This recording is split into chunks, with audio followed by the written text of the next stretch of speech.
Halo, assalamualaikum warahmatullahi wabarakatuh. Ketemu lagi di Iyo Irwan Channel. Berbagi tidak akan membuat rugi. Pada kesempatan kali ini, Iyo Irwan akan memberikan informasi mengenai seleksi PPPK Guru Tahap 2. Di sini ada dilansir dari kompas.com, ada sebuah artikel dengan judul "Jangan Sampai Salah, Ini Mekanisme Seleksi PPPK Guru Tahap 2". Di sini teman-teman kita bisa lihat bahwa seleksi pegawai pemerintah dengan perjanjian kerja atau P3K Guru 2021 tahap 2 akan diselenggarakan dalam waktu dekat. Kita tahu bahwa saat ini sedang dalam proses pengumuman hasil sanggah. Nah, di sini kita lihat bahwa dari halaman resmi atau laman resmi guruppk.kemdikbud.go.id disampaikan bahwa portal SSC ASN digunakan sebagai pintu pendaftaran pertama seleksi aparatur sipil negara ASN termasuk P3K Guru, sehingga bagi peserta yang sudah pernah mendaftar dan memiliki akun SSC ASN tidak perlu melakukan pendaftaran ulang. Artinya pendaftaran ulang membuat akunnya, jadi jangan sampai salah ya teman-teman.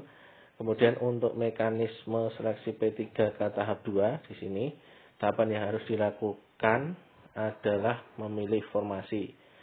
Nah, di sini disampaikan juga bahwa bagi peserta yang belum maupun sudah lulus melewati nilai ambang batas tetapi belum mendapatkan formasi, silahkan daftar lalu memilih formasi lagi di SSCN BKN. Jadi di sini disampaikan oleh Sesditjen Prof Nunuk bahwa bagi yang belum lulus maupun sudah lulus nilai ambang batas tapi belum dapat formasi harus mendaftar lagi di formasi yang lainnya. Mekanisme seleksi P3K Guru tahap 2 menurut penjelasan dari Sesditjen atau Prof Nunuk, pertama, peserta mendaftarkan formasi melalui sscasn.bkn.go.id sebagai bukti mengikuti ujian P3K Guru tahap 2. 2. Peserta boleh memilih sekolah lain dan bukan sekolah sendiri, tetapi masih dalam satu daerah kewenangan. Artinya ini adalah di tahap 2 ini kita boleh memilih sekolah non-induk, sekolah yang bukan tempat di mana kita mengajar. Kalau sebelumnya di tahap 1 kan kita harus mendaftar di sekolah kita sendiri dan nanti ada prioritas. Tetapi di tahap 2 ini kita bisa mendaftar di sekolah lain, bukan sekolah induk kita, bukan tempat kita mengajar, sehingga prioritas untuk sekolah non-induk di seleksi tahap 2 ini sudah tidak ada lagi. Peserta akan memperoleh lokasi dan jadwal ujian setelah melakukan pendaftaran. Peserta melakukan cetak kartu peserta ujian. Jika yang dipilih mata pelajaran dan jenjang yang sama, maka nilai yang sudah diperoleh pada ujian 1 yang sudah melebihi ambang batas itu masih bisa digunakan.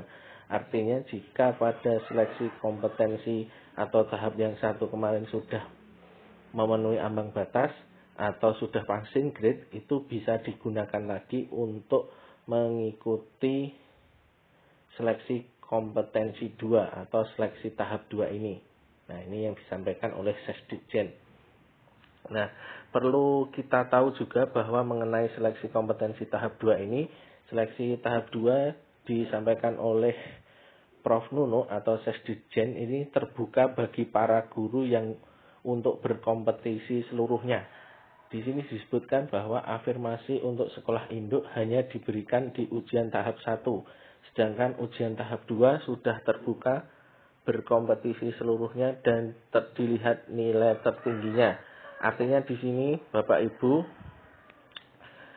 kita yang memilih formasi itu tidak ada prioritas lagi untuk sekolah induk.